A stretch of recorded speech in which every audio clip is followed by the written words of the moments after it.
उपस्थित पूज्य वैज्येष्ठ मंडली एवं मोर कुदी कुदी पिलामान आज संविधान सचेतनता अभियान एक नूतन धरण यूनिक कार्यक्रम में आपण मैंने उत्साह सहित ये आसी अशेष अशेष धन्यवाद प्रथम अर्पण कर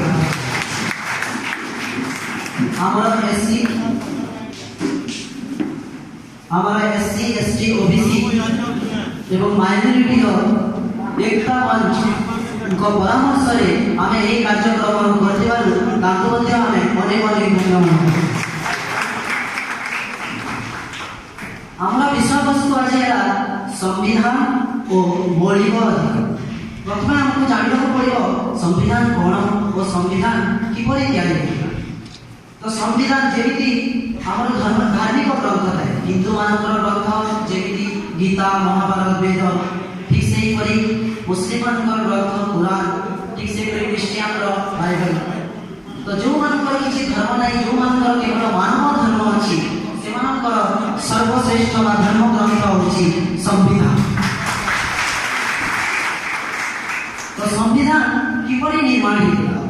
तो मुझे इतिहास देवा चाहिए जिते द्वितीय विश्वयुद्ध सरी 1946 मसीह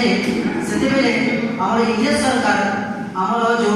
स्वाधीनता संग्रामी माने बिना परामर्श आम लोक मान द्वितीय विश्वयुद्ध लड़े तो से बहुत जनकर तो से स्वाधीनता संग्रामी माने आवाज उठे तो से कैबिनेट मिशन प्लान गठन कराए तो कैबिनेट मिशन प्लान रे जो आम संविधान सभा परामर्श दिया तो संविधान सभा जो सभा गठन कराया से समस्त जाति धर्म ये सब को न देखिकी सब सदस्य मान को निया तो 399 मोट सदस्य निया तो से कौन होता ना आम भारत देश में पूरा सब राज्य में ब्रिटिश माने शासन कर किछिटा राज्य में इंग्रेज माने शासन करते और अन्य किछि राज्य में राजा माने भी राजनीति करते तो जो ब्रिटिश सरकार शासन करते भोट द्वारा चयन कर 293 जन को बचाई भोट द्वारा चयन और बाकी जो मैंने राजदरबार चयन करागा से मनोनीत करके बाकी 93 सदस्य करागा तो खुशी खबर आम से शेड्यूल कास्ट 28 जन सदस्य से शेड्यूल कास्ट 28 जन सदस्य भाग नहीं एमती आमर 13टी कमिटी थिला और जोटा प्रमुख कमिटी थिला ड्राफ्टिंग कमिटी तो ड्राफ्टिंग कमिटी रो चेयरमैन थिले डॉक्टर बाबा साहेब भीमराव अंबेडकर और से ही बॉम्बे कॉन्स्टिट्यूएंसी रु से चयन होके आसी तो जेते बेले आम ड्राफ्टिंग कमिटी रे 7 जन को रखाई दिला तो सेते बेले केते दूर सत केते के आनी किंतु 7 जन को 4 जन माने देह असुस्थ रही कारण कोन है मुझे कहि पारि किंतु बाकी दिन राति एक करके बाबा साहेब डॉक्टर भीमराव अंबेडकर एक महाग्रंथ को 26 नवेम्बर 1949 मसीह आम सरकार जी आम स्वाधीनता सरकार से समर्पण किंतु एटा लागू केबे हेतला आम 26 जनवरी 1950 यही भाव में आम संविधान तैयारी कराला समस्ते कहती जे संविधान कौन बाबा साहेब कौन करते से तो बाकी देश को आनी चोरी चोरी लिखी देते आपण माने सुनिथे जे समस्त कहते बाबा साहेब जो भी संविधान लिखिते से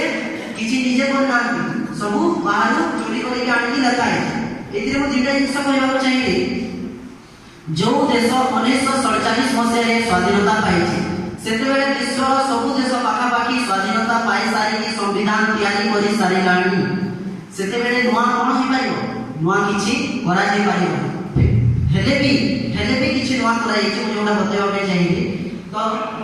बाबा साहेब निजे कहते जे जो देश एते विलंब रे स्वाधीनता पाइछि से कोन करि पाइ से अन्य मानकर संविधान रे जो त्रुटि अछि सेही त्रुटि को सुधारी पारिबो और निज देशर लोक पाइ कोटा सुटेबल सेही जिंस से आपणे आउ जिंस कहबा में चाहिए जो हमर जेमि कहती जे पार्लियामेंट्री सिस्टम जो अछि हमर संसदीय सिस्टम ता सेना में लंडन बा यूके रो आना तो यूके जो अणा है से कोन जे भी राजा थांती जे